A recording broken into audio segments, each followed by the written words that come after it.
Hello everyone, I am Deborah and welcome back to my channel.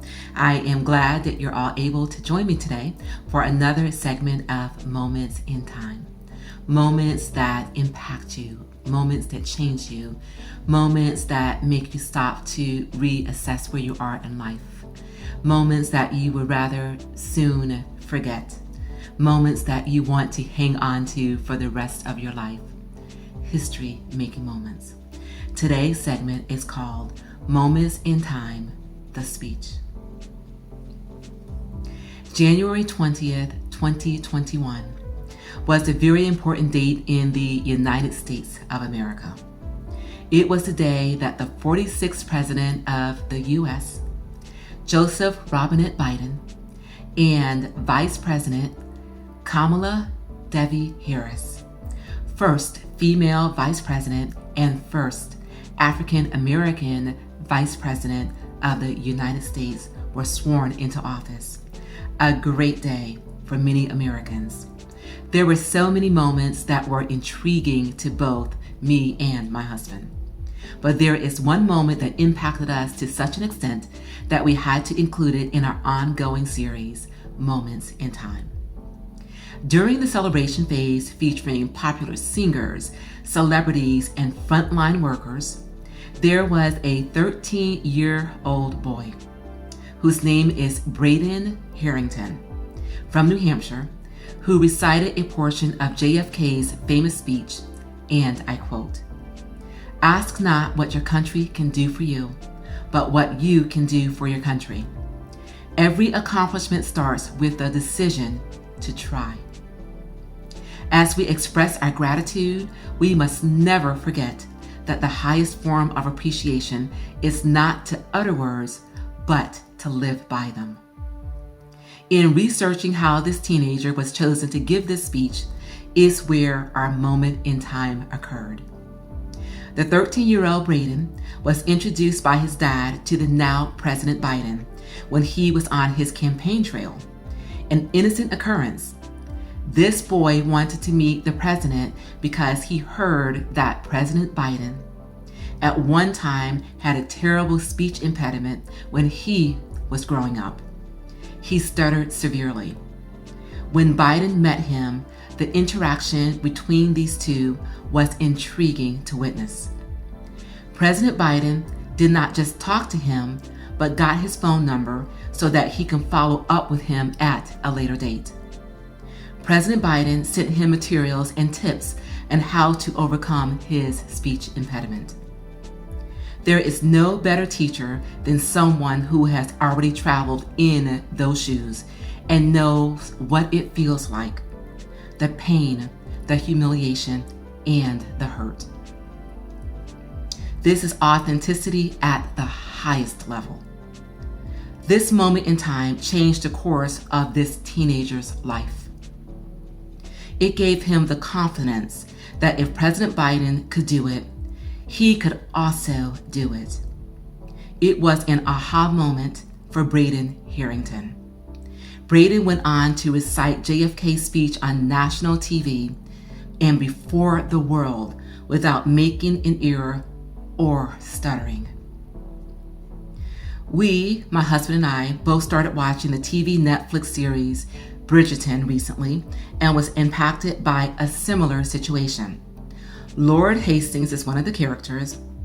He is excited and he is the proud father of a baby boy, the heir to his kingdom.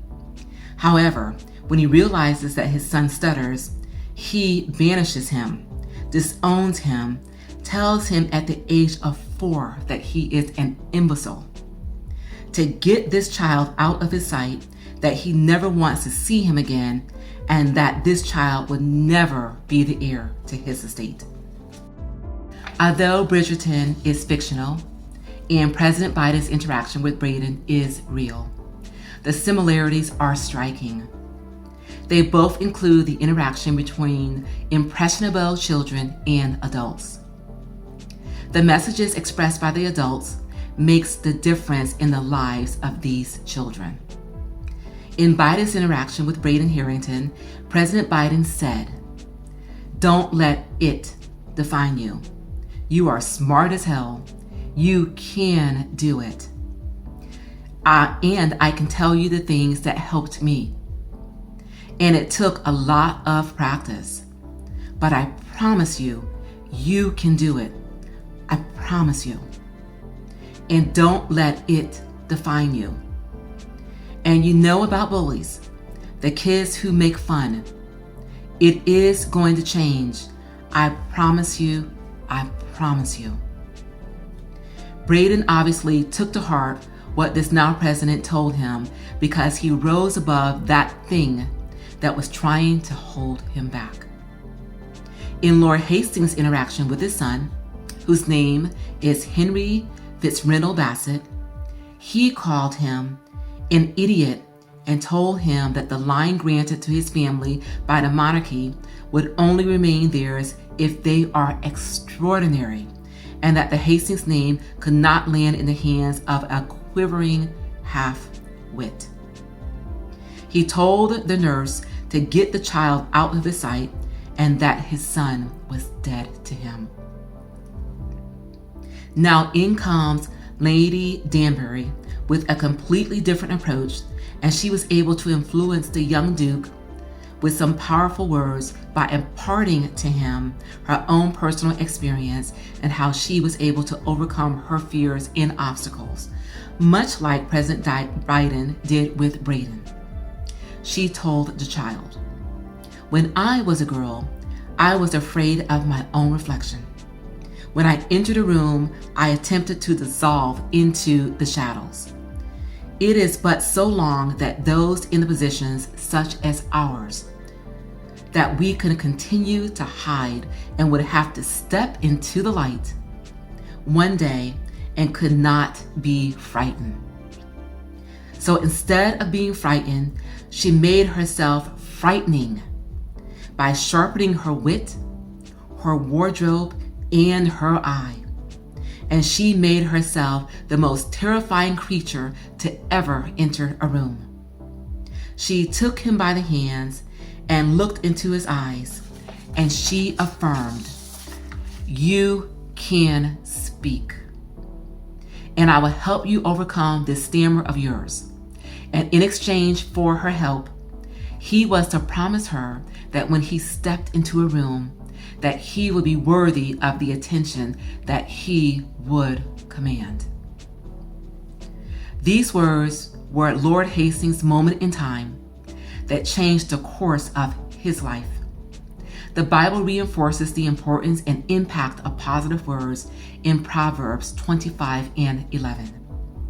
A word fitly spoken is like apples of gold in settings of silver.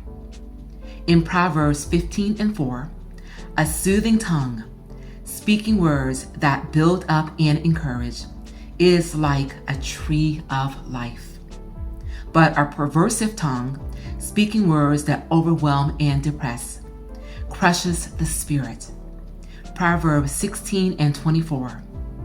Pleasant words are like a honeycomb, sweet and delightful to the soul and healing to the body. Proverbs 18 and 4.